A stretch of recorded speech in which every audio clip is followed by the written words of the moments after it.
comienza GPS Audiovisual Radio. Todo el cine y el audiovisual argentinos. Un programa con mirada de género. Conducción Julio Montesoro. Producción general Norberto Chapo.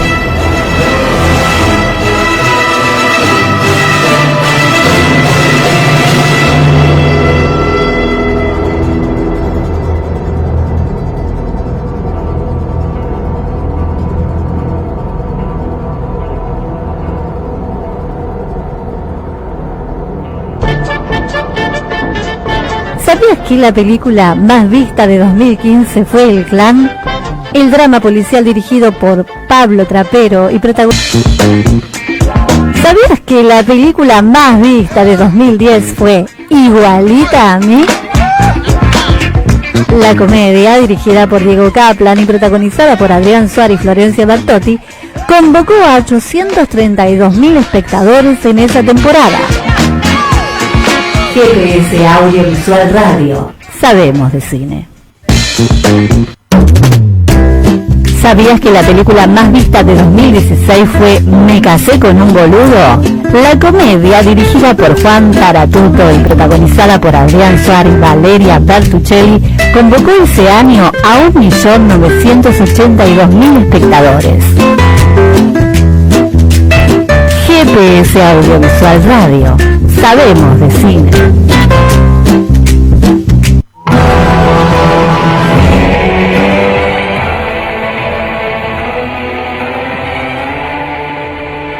Ya estamos en GPS Audiovisual Radio. Como siempre, agradecemos a quienes nos escuchan, nos mandan sus mensajes y nos siguen. Como todos los miércoles, a las 19 por Radio Trend Topic, todo el cine y las producciones audiovisuales argentinas tienen lugar aquí, en GPS Audiovisual Radio, un programa con mirada de género, con la producción periodística de Norberto Chapo, la conducción de quien les habla, Julia Montesoro, y en los controles, Gonzalo Soray. Hoy es el 5º aniversario de la primera marcha multitudinaria Ni Una Menos, una consigna que dio nombre a un movimiento feminista surgido en Argentina en 2015. Es un colectivo de protesta que se opone a la violencia contra la mujer y su consecuencia más grave y visible, el femicidio.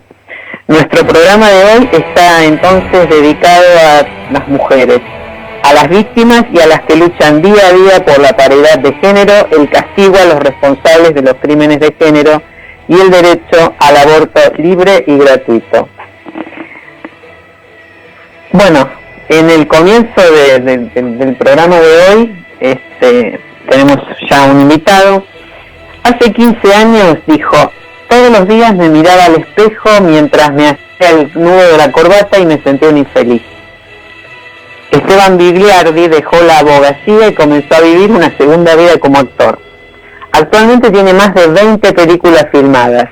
La más reciente es La Fiesta Silenciosa, que se estrena en línea mañana, jueves 4, en Cinear TV. Hola Esteban, ¿cómo estás? Hola, ¿qué tal? Buenas noches, ¿cómo te va? Bueno, muchas gracias por acompañarnos, Esteban. ¿Cómo fue encarar a este personaje, un novio a punto de casarse, que en una sola noche pasa de ser un hombre pasivo, frágil, a alguien despiadado y que termina en un baño de sangre? Sí, fue un desafío, la verdad. Tuvimos la suerte, todo el equipo y los actores, de empezar este proyecto con un gran guión. O sea, desde la escritura del guión había un trabajo muy bien hecho por Diego Fried, que es el director. Sí. Entonces había un trabajo previo que nos allanaba el camino para poder interpretar y nos direccionaba para llevar adelante este thriller que, como bien dijiste, sí es una película de género que muy bien lograda y con mucho suspenso. Pero sí, para mí fue muy interesante porque el personaje que interpreto tiene un arco grande, es una persona que empieza como bastante sumisa y más a merced de los caprichos o las decisiones que toma su suegro, y a medida que va avanzando la película, debido a ciertas circunstancias, empieza a mostrar otra faceta y, como bien decís, termina involucrado en nada, en una situación trágica, ¿no? Pero sí, fue un gran desafío y la verdad que muy contento con el resultado y con el trabajo de Diego. Una persona muy agradable para trabajar y quien también escuchaba mucho a los actores y nuestras propuestas, una persona muy abierta. En tu caso, digamos, ¿cómo fue la construcción del personaje a partir de esas charlas que tuviste con el director, con Diego Fritz, los encuentros con el elenco? Sí, era básicamente como lo que hablábamos todo el tiempo, era como alguien bastante conservador que había encontrado el deber ser de casarse, y estaba más, no sé, como interesado o más concentrado en la forma del casamiento que en realidad lo que estaba pasando con su pareja, que como vemos en la película la verdad que no hay mucha sintonía, entonces estaba más por... Ya desde el comienzo hay algo raro ahí, ¿no? En esta pareja. Claro, sí, estaba más por no parecen estar en la misma frecuencia. Y bueno, a medida que va avanzando la película, la idea era así, armar un arco dramático en este personaje que contara en algún momento algo diferente a lo que veíamos al principio de cuando arranca la ficción. Entonces la idea era que se sorprender con eso, ¿no? Un personaje que se mostraba en un principio de una manera y va mostrando otras facetas. Entonces siempre tuvimos un poco claro eso y era lo que nos divertía hacer y creímos que era lo mejor para la película y para el personaje, así que bueno, lo trabajamos por ahí y fueron varios encuentros hablando sobre eso y bueno, la verdad. Bueno, sobre todo además porque no solo porque transcurre en una noche todo esto, digamos, sino que es una película muy nocturna, muy oscura, ¿no? Como, bueno, un film negro, diría. Sí, tiene una fotografía magnífica, exquisita de Manuel Robera, o sea, como hay todo un trabajo de fotografía y de luz que fue toda una idea del director desde el principio, una manera más de contar, ¿no? Sí, es una película nocturna y eso también aporta a la historia, ¿no? Todo transcurre en una noche y ahí se va contando, pero la verdad que estamos muy contentos con el resultado. Es muy interesante y bueno, una apuesta decidida al género, esto, ¿no? El cine negro, el thriller, con componentes muy tópicos, muy propios de ese género, ¿no?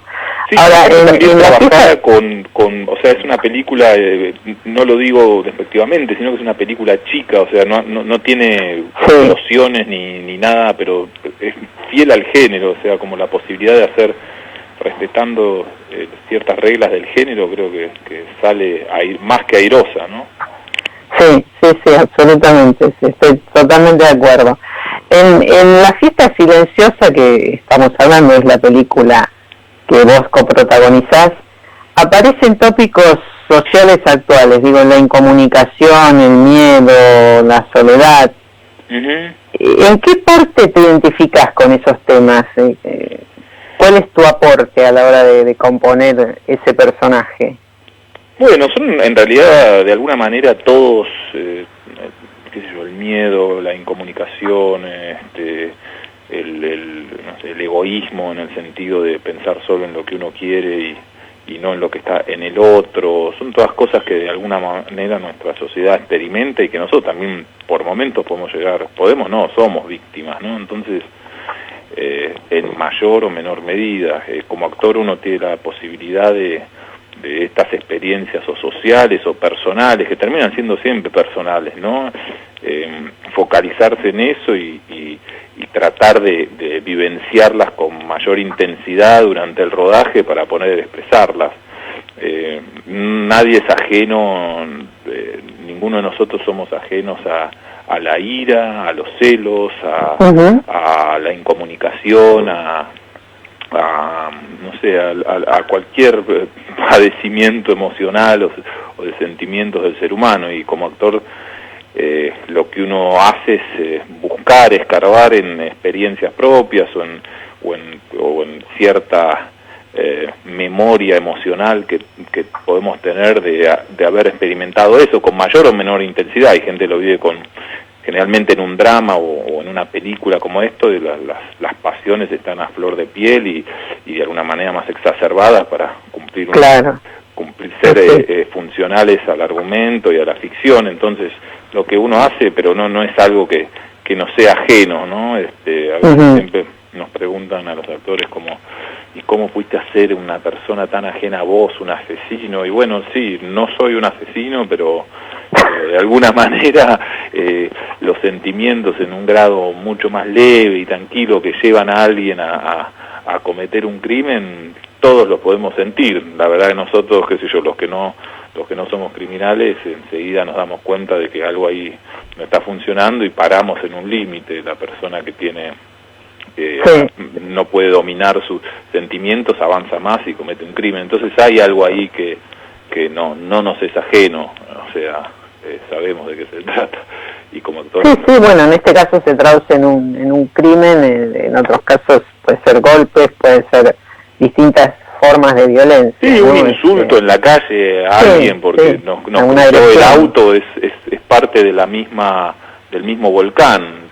Uno por ahí dice solo, bueno, insulta a alguien porque lo encerró con el auto y otro se baja y lo mata, pero digo, son distintos escalones de algo que, no sé, llamamos ira o llamamos lo que fuera, no sé, es como son cosas que no le son ajenas a nadie, ¿no?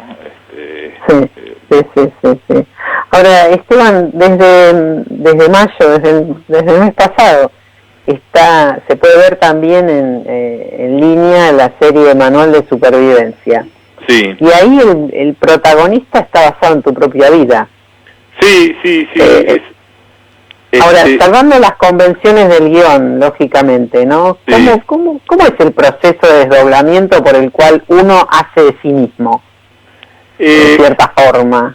Sí, hay algo termina siendo en el fondo, en última instancia, termina siendo una ficción, ¿no? Y se interpretan distintas escenas que son parte de una ficción y que uno las encara como, en ese sentido, son ajenas, ¿no? Porque no es algo que uno vivió. Sí hay algo, sobre todo en este caso en particular, que es, más que nada, fueron muchos años con Victoria Galardi, que estuvimos trabajando para llevar adelante, ella fue como incorporando cosas de mi biografía a la ficción y entonces es muy cercano el personaje también, casi más por el tiempo de proceso de preparación que porque es un abogado que se dedica a la actuación. Claramente hay una ventaja en este sentido, que hablamos con Victoria de mundos que conocemos. En la serie se habla del mundo de los rodajes, del mundo de los castings, del mundo del teatro independiente, todos espacios que nosotros conocemos y que sabemos cómo hablar de cómo contarlos. Pero para mí fue un gran guión también, grandes textos y muy buenas escenas para actuar con un elenco soñado.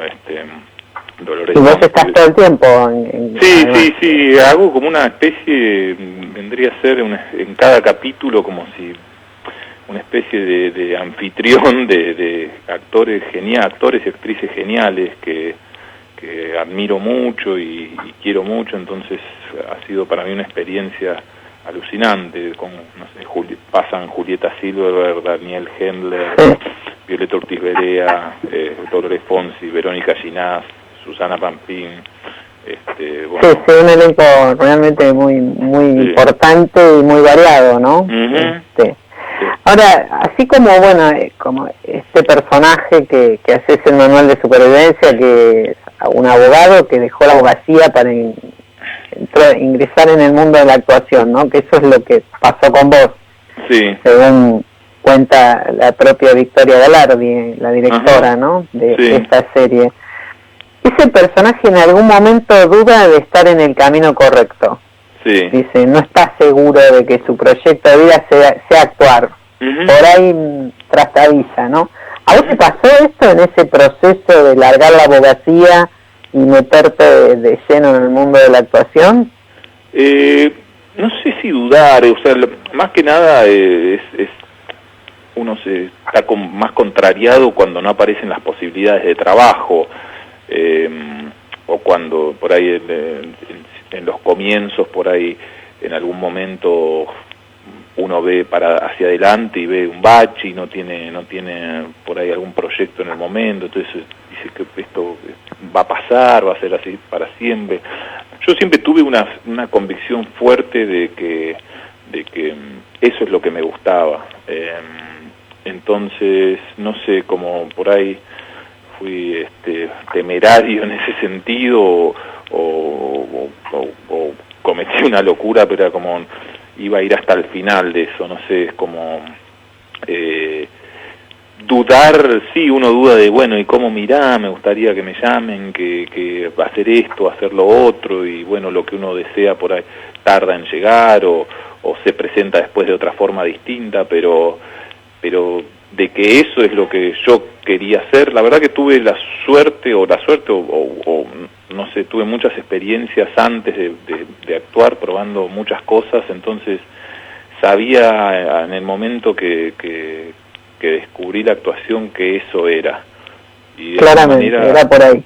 Claro, y de alguna manera cuando eso pasó es como que ya no es ni siquiera valentía, es como ya no hay otra, más allá de cómo te vaya, no sé, podría haber salido bien, podría haber, siempre iba a salir bien, pues siempre iba a estar haciendo obras de teatro o lo que fuera para poder generarme espacios para actuar, pero la verdad que no, o sea, sí, la duda aparece, uno dice, bueno, ¿y qué pasará? Pero qué sé yo, es parte de la existencia casi, pero en ese sentido creo que no dudaba de que eso me gustaba, eso es, cuando lo descubrí fue como, este es el hueso que quiero roer, digamos. Listo, es acá, claro, claro.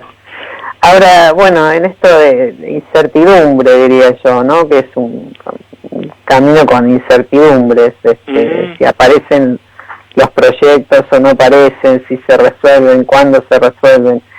Pero digo, en este momento esa incertidumbre, no sé, tengo entendido que tenés 3 proyectos que quedaron ahí, Contando Ovejas en España, sí. La práctica de Martín Resman y Los delincuentes de Rodrigo Moreno. Sí. Y teatro, que íbamos a hacer teatro también con Romina Paula, con una obra que hicimos hace muchos años, Tiempo Tontero, con Esteban Lamote, Pilar Gamboa y Susana Pampín, eso también se iba a hacer este año y sí, bueno, sí, están ahí, qué sé yo, creo estamos, la humanidad entera está cruzando por esto y todas esas cosas están en pausa, estamos ahora igual, en España se va a empezar a filmar a partir de julio. Te iba a decir, entonces, ¿crees que podrás viajar para Mira, hacer está la verdad que la gente de producción de allá y hay productores de acá de Argentina están intentando de todas maneras lograrlo a través del consulado. Hay vuelos a España de repatriados y de Argentina se podría salir, hay que, bueno, ciertos requisitos, permisos, etcétera, que hay que conseguir, cumplir cuarentenas de ida, de vuelta, y bueno, justo estos días, hoy, ayer, mañana seguiremos, están ahí atrás de eso, de conseguirlo, porque España es un trabajo, ya estaba todo dado para ir, yo ya me había viajado a España a reunirme con el director y los productores, casting, bueno, todas las pruebas, todo, y queremos que salga adelante y poder hacerlo. Lo estamos intentando, ojalá, pero bueno, es todo territorio nuevo, entonces se complica a veces porque nadie sabe muy bien, pero bueno, vamos a ver qué sucede. Bueno, ojalá sea así pronto, entonces, para vos, Esteban Vigliardi. Muchísimas gracias por acompañarnos. Dale, gracias a ustedes y que tengan buenas noches. Chao, gracias. Chau. Bueno, ya volvemos con GPS Audiovisual Radio. Adelante, señor operador. Fuiste al cine un sábado con amigos, un jueves de estreno o un miércoles con descuento, y no vas a dejar de hacerlo. Porque en puentesdecine.com inauguramos la primera sala de cine virtual, creada por directores, para que puedas ver las mejores películas de calidad. En puentesdecine.com vas a encontrar estrenos exclusivos, charlas virtuales y ciclos gratuitos. El cine continúa. Míralo en puentesdecine.com.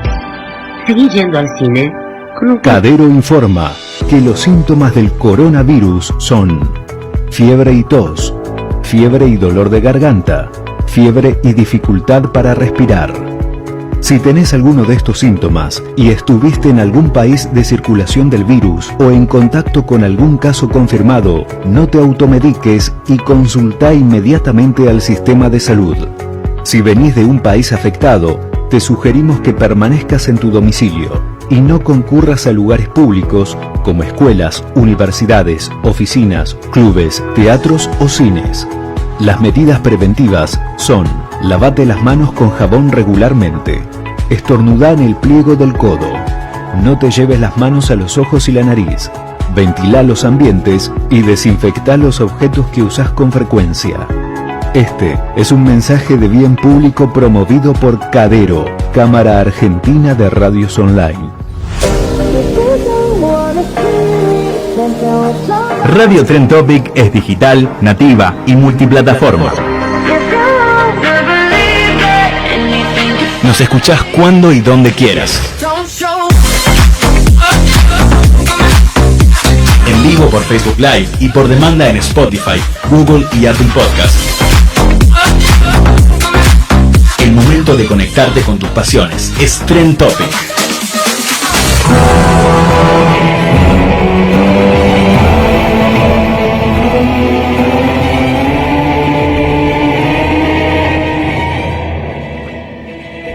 Bueno, seguimos con algunas novedades, en este caso los estrenos de esta semana. Mañana, jueves 4, van a llegar a las pantallas del Inca, o sea, Cinear TV y Cinear Play, 3 películas nacionales. El documental Reset, Volver a Empezar, de Alejandro Harman, sobre la generación dorada del básquetbol. La Fiesta Silenciosa, que acabamos de hablar con uno de sus protagonistas, Esteban Vigliardi, un policial, un thriller muy intenso, muy interesante. Y Gauchito Gil, de Fernando Castillo, con Roberto Vallejo, Claudia Lapasano, Paula Brasca y Marta Lugo, que bueno, es una reconstrucción ficcional sobre el santo, ¿no? El mito del Gauchito Gil. Y desde mañana también la Asociación de Directores de Cine, PCI, a través de su programa Puentes de Cine, presenta en su sala de cine virtual el estreno de Sinónimos, un israelí en París, de Nadav Lapid. ¿Cómo la pueden ver? En puentesdecine.com. Clic y entran y directamente ven este estreno muy interesante. Bueno, ella es guionista, directora, productora y artista visual. Albertina Carri cumple ahora 20 años del estreno de su ópera prima, No quiero volver a casa. Su trayectoria también abarca los largometrajes Los Rubios, Géminis, La Rabia, Cuatreros y su más reciente estreno, Las Hijas del Fuego, con la película con la que corrió los límites de la pornografía como expresión artística para poner el goce femenino en primer plano. Hoy, como decíamos al comienzo del programa, es 3 de junio, un día de conmemoración y reflexión. Se cumple el 5º aniversario de la primera marcha masiva en repudio a la violencia de género. Es una fecha muy importante. Se trata de una convocatoria que tendió puentes y reveló otras urgencias en las mujeres. Albertina Carri es mujer, es feminista y referente de las luchas por la paridad de género. Y hoy, 3 de junio, tenemos la oportunidad y el privilegio de poder hablar con ella. Hola Albertina, ¿cómo estás? Un gusto saludarte. Hola Julia, ¿qué tal? Bien, bueno, aquí en esta fecha tan significativa te agradecemos haberte prestado esta charla. Entonces, ¿cuándo fue la primera vez que te asumiste como feminista, Albertina Carri?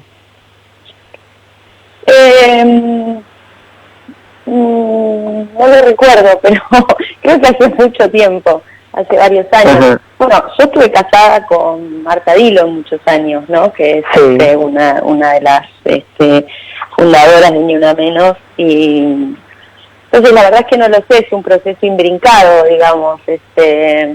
Recuerdo, por ejemplo, cuando presenté No Quiero Volver a Casa en el Festival de Créteil, que era un festival de mujeres, Sí. que es un festival histórico de mujeres, donde se hablaba mucho el tema feminismo en Francia, y aquí no, aquí todavía era como una ideología de gueto, se leía así, un poco hace 20 años.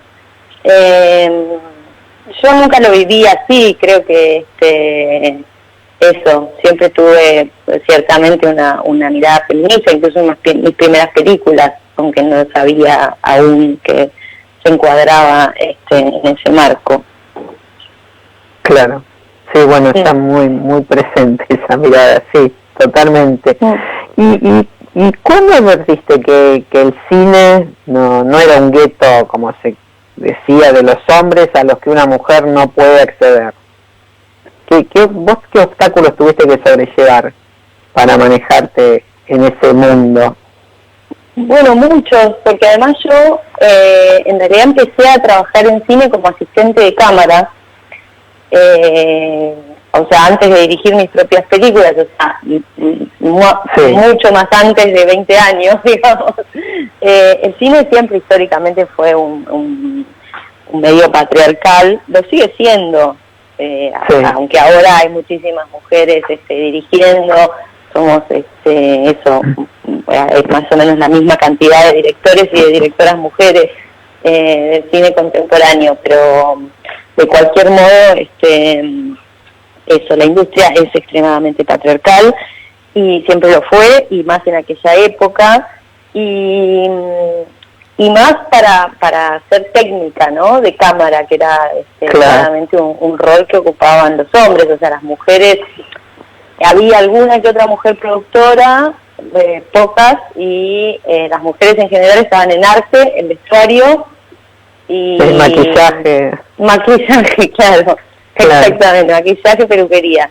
Esos eran los roles asignados a las mujeres. De hecho, yo fui la tercer foquista, o sea, que la que hace el foco, la que mueve el lente de la cámara, la tercer foquista del país. Y tengo 40 y pico de años, digo, no soy una persona tan mayor.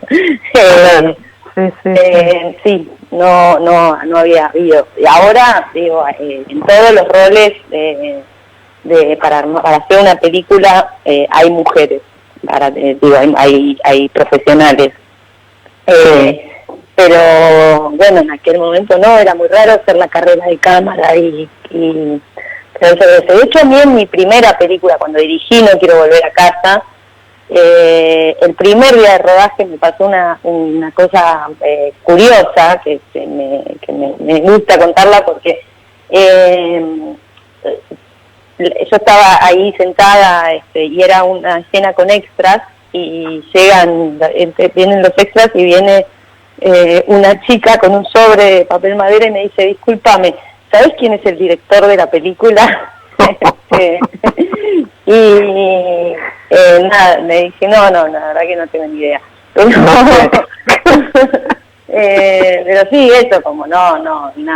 Y después, cuando presenté esa película, también me pasó otra cosa curiosa en el Festival de Montreal, cuando la presenté, que en general cuando viajas a festivales te cruzás con otros directores o directoras y andas medio en banda, y estaba como con otros directores argentinos, y nos presentan en un cóctel como a los directores argentinos, y una programadora de otro festival cuando me presentan a mí, me pregunta primero si soy la esposa del director, ¿no? Que está ahí, obviamente. Claro. No, ella también dirige. Era Clara, como se sintió incómoda, y era Clara y dice, no, ella también dirige.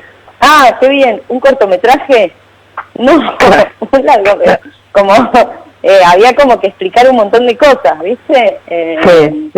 Y en el mundo también, digo, no solo acá, ¿no? Como eso.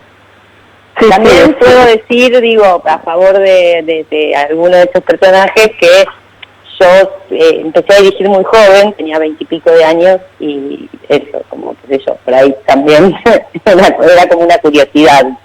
Sí, bueno. Además de ser mujer, era muy joven. A favor por ser generosa vos, digo, Albertina Carri, sí, porque en líneas generales, en realidad te estaban ninguneando con, como bueno.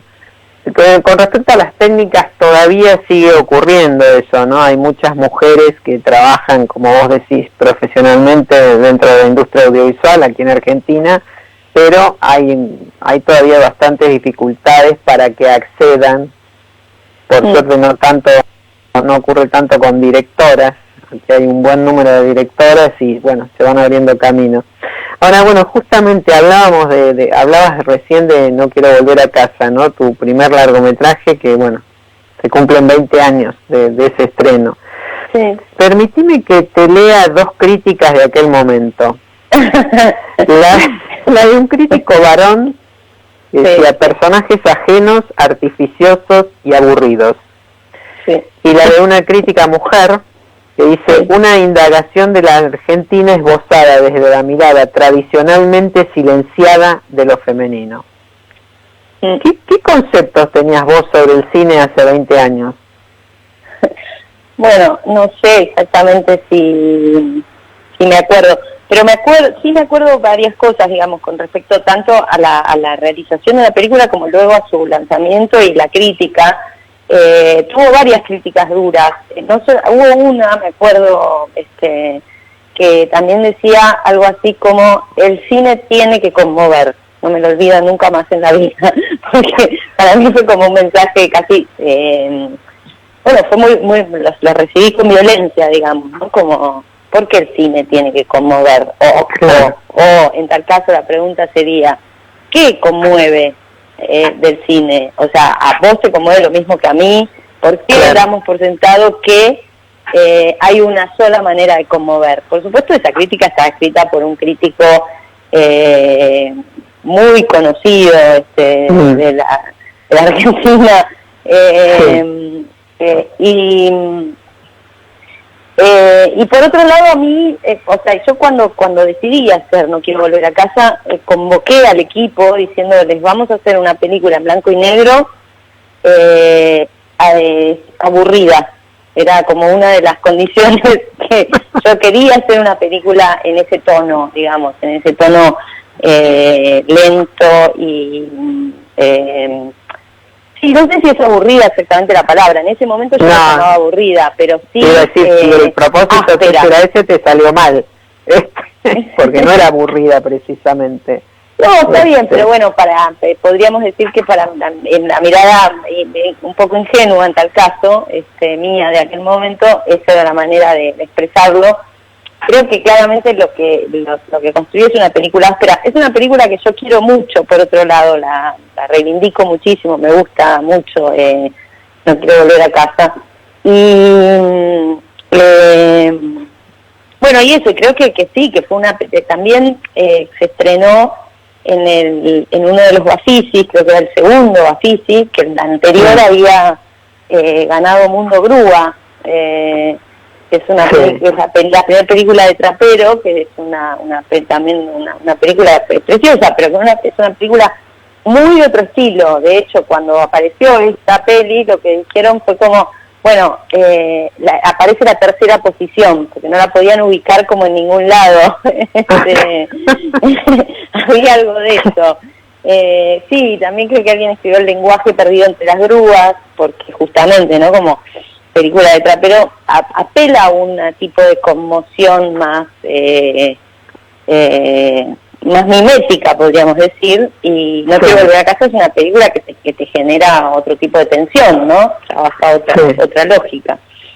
Pero para mí es una película profundamente conmovedora, digo, por eso me acuerdo muy bien de eso, el cine debe conmover. Bueno, la pregunta sería, ¿qué te conmueve a vos? ¿No? ¿Y qué me conmueve a mí? Sí. ¿Qué es conmovedor o de qué manera se puede conmover, no? Claro, sí. ¿Cómo se logra ese sentimiento? Hay distintos tipos de conmociones. Sí, exactamente. Bueno, tus películas son una muestra de ello, ¿no? Hay esto que decís, hay distintos tipos de conmociones.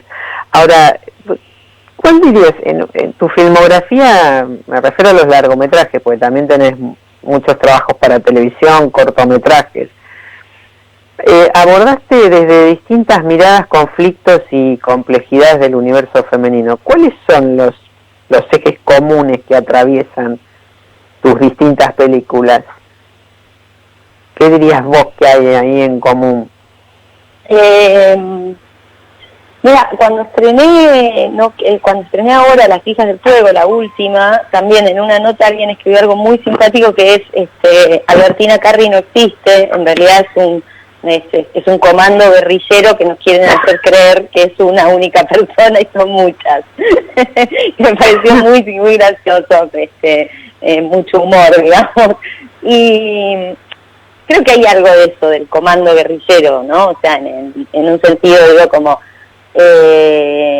un poco como lo que yo creo que, o sea, porque cada una de mis películas son muy diferentes, pero todas tienen si las pones todas juntas hay un rasgo rupturista, podríamos decir, ¿no? Hay algo como una incomodidad, todas exponen un mundo incómodo, ¿no? Ahí siempre están en ese borde de avisar que eso, que bueno, pero, o sea, también creo que hay algo, digamos, con respecto a las violencias, ¿no? O sea, hay como siempre una especie de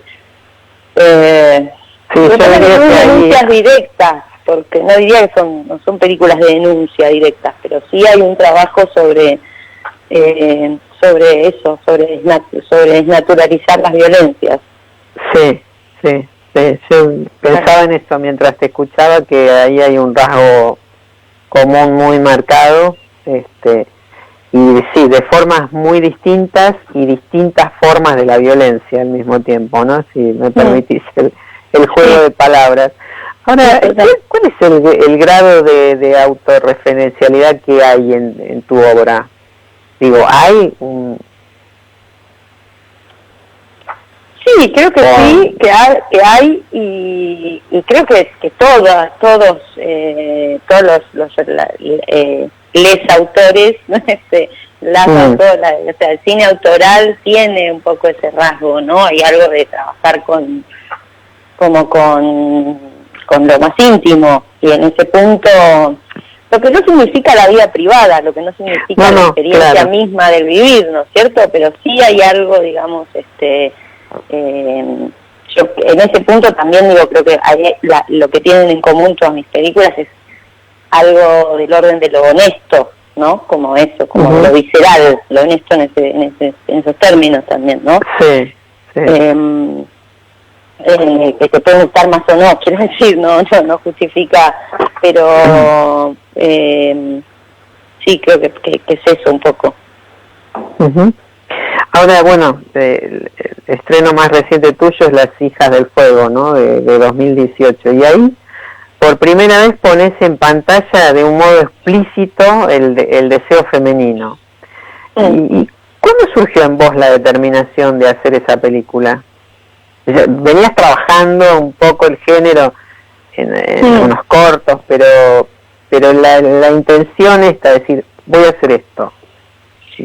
Mira, cuando hice Barbie, que es un corto con muñecos y muñecas... con Playmobil, sí. No, Barbie es con la colección Barbie. Los Playmobiles aparecen en los rubios. Ah, sí, perdón. Claro, bueno, ese corto, que lo hice también hace 18 años, yo en ese momento empecé a fantasear de alguna manera con hacer una película pornográfica, como luego sucedió, digamos, con Las Hijas del Fuego, pero a mí lo que me interesaba, digamos, justamente de trabajar con ese género era como de construirlo el género de algún modo, ¿no? O sea, como no justamente no cometer los mismos errores que comete el género en sí mismo. Y hace 18 años lo que podría decir es que era imposible eso, porque no había, había sido imposible armar un equipo como el que se armó con Las Hijas del Fuego. Por un lado, digo, es una película toda realizada por mujeres, toda completa, o sea, en todos los roles técnicos hay mujeres. Y por otro lado, todas las protagonistas de la película, las actrices, son, además de actrices, militantes feministas. O sea, es otro tipo de compromiso y de voluntad por el que realizan la película, digamos, ¿no? Y creo que ahí también se juega algo de esto, digamos, en la película, como, o sea, la decisión de hacer visible otros modos de vida. Es un poco esa la convocatoria.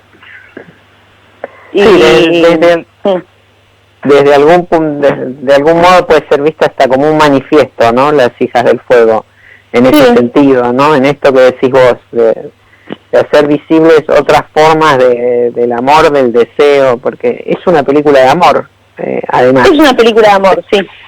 Es una historia de amor que también en algunas presentaciones me han criticado, que me divierte, por eso lo cuento, porque me han criticado como, bueno, pero no, la película no plantea los problemas del poliamor, como que todo es fácil para la película, y digo, bueno, pero los problemas del poliamor, para eso está la realidad.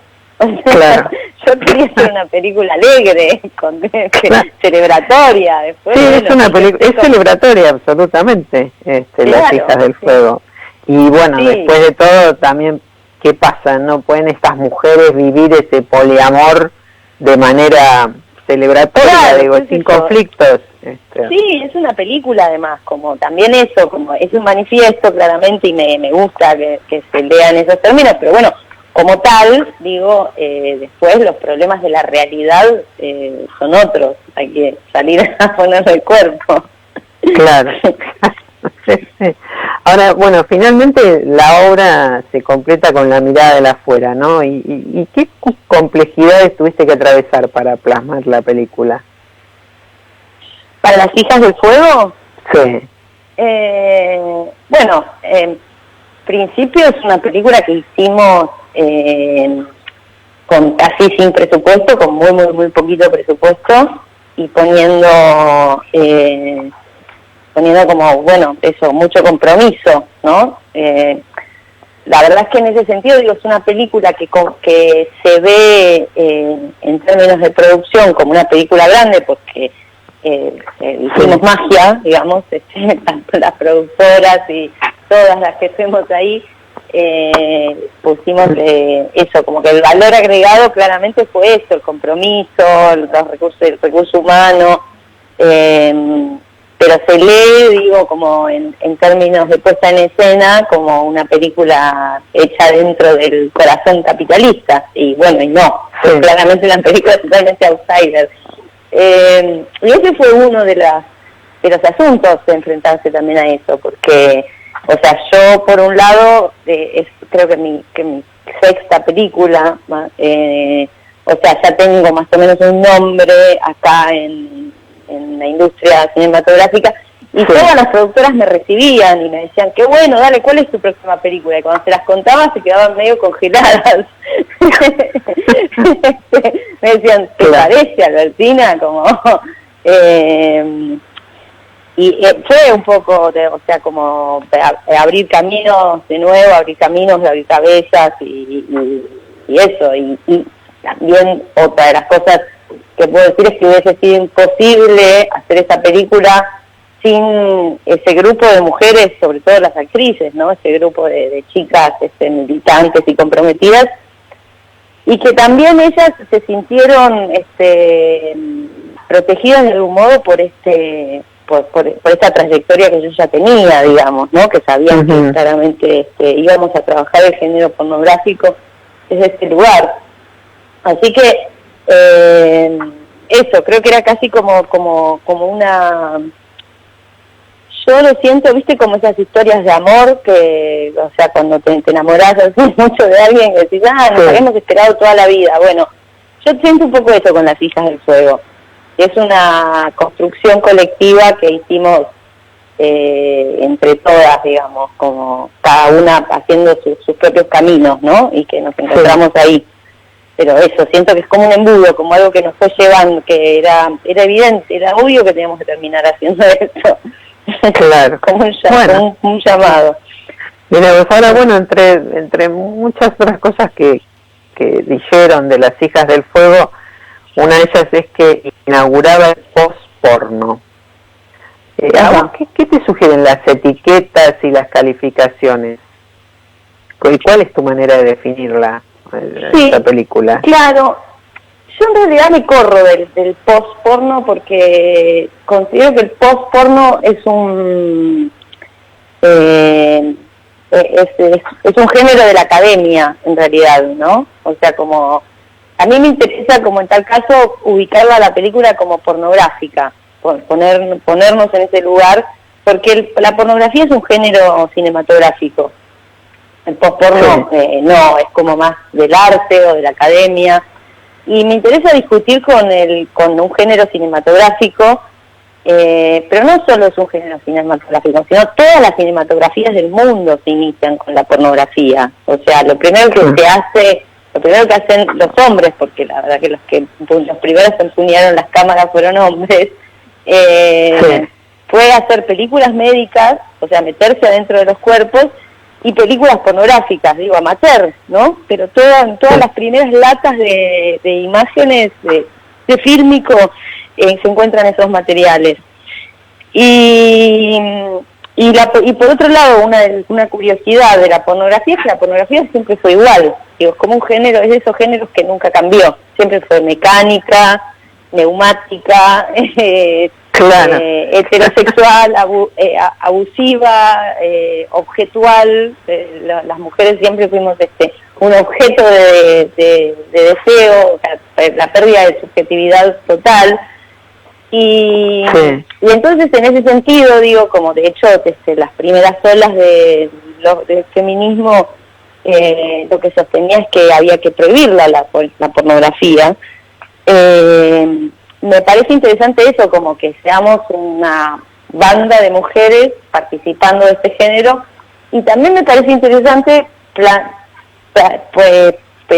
ponerme a mí, no, porque ponerme en el lugar de post-porno es como un lugar obvio que digamos que es un espacio que de algún modo cae medio de maduro, digamos, que una mujer lesbiana que hace que trabaja con sexo explícito, es obvio que lo que hace es post-porno. Pero yo prefiero que me llamen directora de cine pornográfico, porque porque entro realmente, ¿entendés?, en la historia de la pornografía. Quiero entrar en la historia de la pornografía, quiero ser parte de esa historia y discutir desde ahí. Sí, totalmente. Entonces hay un proyecto de seguir la línea del porno femenino. Es probable que algo vuelva, todavía no lo sé. En realidad estamos trabajando con el mismo equipo, una segunda entrega con una diría que es como una indagación sobre lo ya realizado, ¿no? Como estamos preparando un proyecto con el equipo de Las Hijas del Fuego, que se llama, la película ahora se va a llamar Caigan las Rosas Blancas. Sí. Que se podría llamar Las Hijas del Fuego 2, tal vez, no lo sé. Claro. Pero sí, bueno, ya sonaría como la saga interminable, ¿no? Claro. Y se podría, no lo sé. Claro, depende hasta dónde quieran llegar estas Hijas del Fuego, que son Claro, exacto. Son muy poderosas, ¿no? Sí.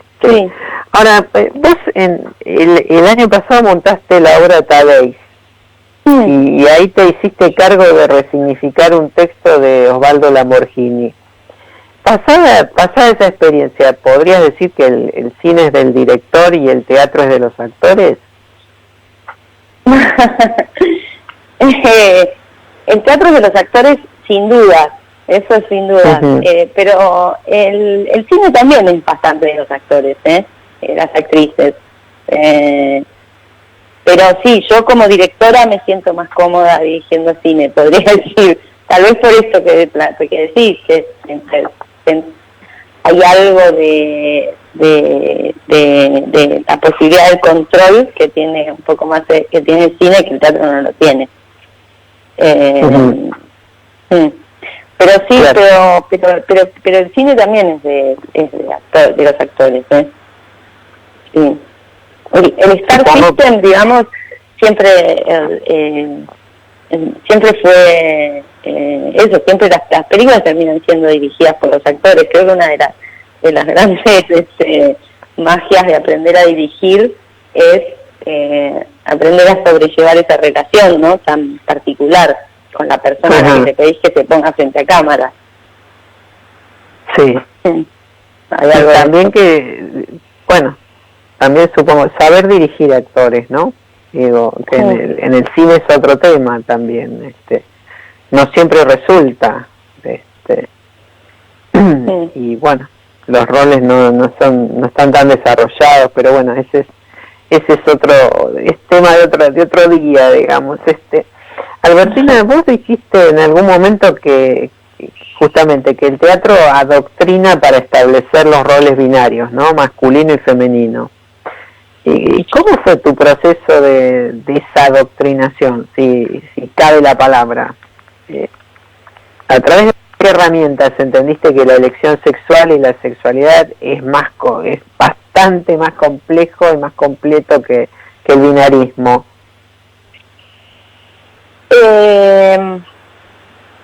Lo aprendí, no lo sé, supongo que a fuerza de la propia experiencia, por un lado. No, o sea, para mí hay ciertos textos claves, por ejemplo,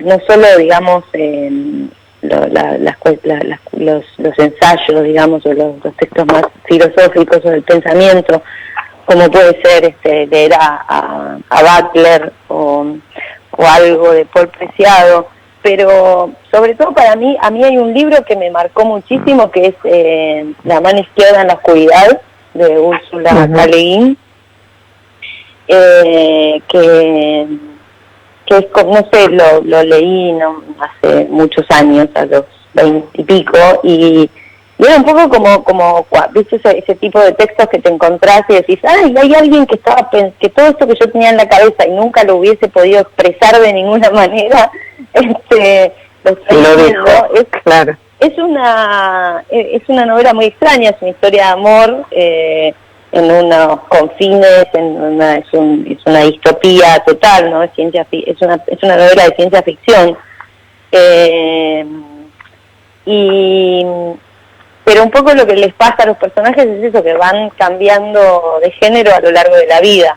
Y me acuerdo mucho de uno de sus personajes, que es el rey embarazado, porque cuando se embaraza justo después le toca ser hombre. y nada, eso es como algo que qué sé yo, que fui como construyendo y comprendiendo con el tiempo. Y en ese sentido lo genial también de las nuevas generaciones es que ya lo tienen como muy incorporado. Digo, a mí mi hijo me corrige cuando le digo, ¿qué vamos a hacer nosotros para las vacaciones? Y me dice, nosotros. Como, bueno, dale. Claro. ¿Cuántos años tiene tu hijo ahora, Albertina? Ahora tiene 11. 11 años. Tiene 11, sí, tiene 11 años y así lo tiene. Nosotros. Claro.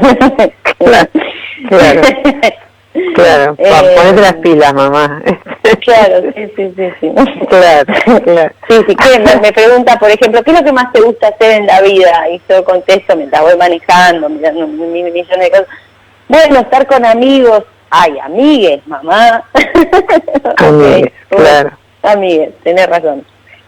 Bueno, claro, es que esto pasa con las nuevas generaciones, ¿no? Uno todavía le cuesta, a mí más que a vos, porque soy más grande, mucho más grande que vos, pero digo, le cuesta incorporar determinadas cosas, aunque esté de acuerdo, las apoyo, las trate de desarrollar, ¿no? Pero bueno, así están estos adolescentes y preadolescentes que afortunadamente están poniendo el eje, el foco en otras formas, ¿no? Y en la diversidad.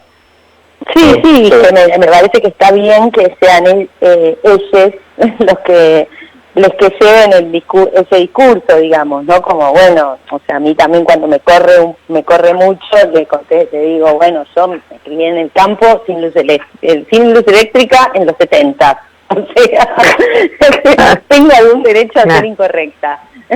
Claro, aflojar. Bastante bien estamos. ¿Qué pretendes? Ahora, Albertina, para terminar, estuviste hace 2 años en San Sebastián y ahí presentaste, bueno, Las Hijas del Fuego, que fue formidable la presentación, la recepción que tuvo la película, y el proyecto en desarrollo Los Extraños de la Montaña Helada.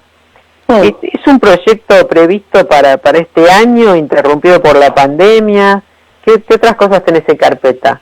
Mira, en realidad sí, estoy con esos 2 proyectos. Uno es Los Extraños de la Montaña Helada, que es una película con un protagonista que es un monstruo, y la otra es Caigan las Rosas Blancas, que es un poco como eso, con el mismo tipo de Las Hijas del Fuego. Las 2 películas se estaban medio preparando para este año, a ver cuál salía primero, una para el 2020 y otra para el 2021. La verdad es que ahora no se sabe qué es el mundo, así que claramente este año no vamos a filmar, por supuesto, eso lo tenemos muy claro. También es un gran año en ese sentido para como reflexionar más sobre los proyectos, ¿no? Como a mí en ese punto como no me desesperó para nada. O sea, no es que tenía la producción armada y se cayó. No, se estaban preparando y tal vez se filmaba alguna a fin de año. En ese sentido creo que eso, como estamos trabajando, igual seguimos trabajando con las producciones y profundizando como y reflexionando sobre eso, cada uno de los relatos. Sí, igual por otro lado estoy como más allá de esos proyectos cinematográficos, acabo de terminar de escribir un libro. Ajá. Bueno, un año muy productivo, entonces, más allá de la pandemia o debido a la pandemia, o bueno, incentivado más aún por la pandemia. Albertina Carri, un gusto enorme como siempre hablar con vos. Muchísimas gracias por acompañarnos. Te mando un beso. Gracias a vos por el llamado. Chau. Chau, Agustina Carri, muchas gracias. Albertina Carri. Nos estamos despidiendo entonces de este nuevo programa de GPS Audiovisual Radio. Agradecemos entonces a quienes nos acompañan los miércoles a las 19 por Radio Trend Topic. Los esperamos el miércoles próximo aquí en Radio Trend Topic, y como siempre cerramos el programa dándole las gracias a la madrina de GPS Audiovisual Radio, Mercedes Morán, a nuestras invitadas de hoy, Albertina Carri, que acaba de pasar por el programa magnífico, y a Esteban Vigliardi con un estreno. Bueno, y como siempre decimos, vean cine argentino. Hasta la semana próxima.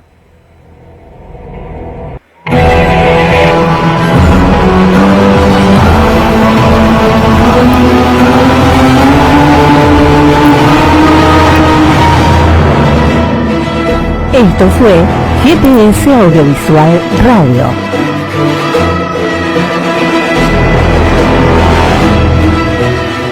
Los esperamos el próximo miércoles a las 19 horas por Radio Trento.